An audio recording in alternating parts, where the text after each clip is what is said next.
E20 petrol पर पूरे देश में बहस छिड़ी हुई है। इसमें सरकार का फायदा है या लोगों का फायदा या कंफ्यूजन का माहौल बना हुआ है। देखो, दावा यह हो रहा है कि पेट्रोल में इथेनॉल मिलाने से गाड़ियां का माइलेज घट रहा है, मेंटेनेंस का खर्चा बढ़ रहा है और लोग इसमें बर्बाद हो रहे हैं। अब इसलिए हमें लगा कि इथेनॉल का पूरा सच आपको बता देना चाहिए।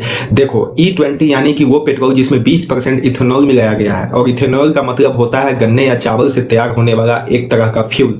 सरकार का कहना है कि इस फ्यूल से एयर पोल्यूशन कम होगा, विदेश से जो हम तेल मंगाते हैं हमारी निर्भरता विदेशों पर घटेगी, कम होगी। लेकिन सरकार का मंत्रालय खुद मान चुका है कि इसमें गाड़ियां का माइलेज 3 से 5% घट सकता है। और एक्सपर्ट भी यही कह रहे हैं कि दो पहिए वाहनों में 10 से 12% तक का माइलेज घट रहा है। यानी कि लोगों को बात में दम तो है भैया।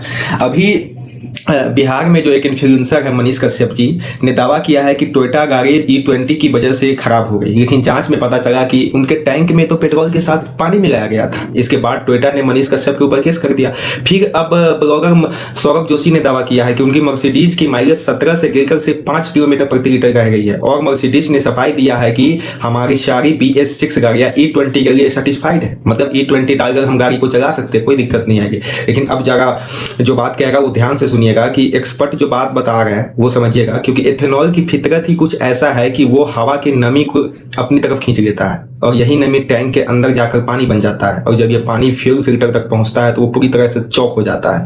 नतीजा यह होता है कि आपकी गाड़ी बीच सड़क पर धोखा दे सकती है और फिर आपकी जेब से निकलता है मोटा रकम पैसा, जो रिपेयर में देना पड़ता है आपको। और देखिए, यह स्कीम 2030 में आनी है ताकि पुरानी गाड़ियां खुद ब खुद सड़कों से हट जाती, लेकिन सरकार ने पूरे 5 साल पहले ही जनता के बीच रख दिया ये चीज। वो पुरानी गाड़ियों को इनके लिए तैयार किए बिना ही भैया हर बड़ा बदलाव आपको एक कीमत लाता है। सवाल ये नहीं है कि वो कीमत कौन चुकाएगा। अगर कोई पॉलिसी देश के लिए अच्छी भी है तो उसे लागू करने से पहले जनता के भरोसे में लेना जरूरी है, वरना अच्छी सोच भी शक और अफवाहों में डूब जाती है। और बदलाव तभी टिकता है जब उसमें ट्रांसपेरेंसी होता है, वरना जनता खुद को यूज किया हुआ समझती है। बाकी आपको इस चीज पे क्या विचार है कमेंट में जरूर बताइएगा। E20 हम लोगों के लिए तो अभी तक मतलब घाटा ही देती आई है।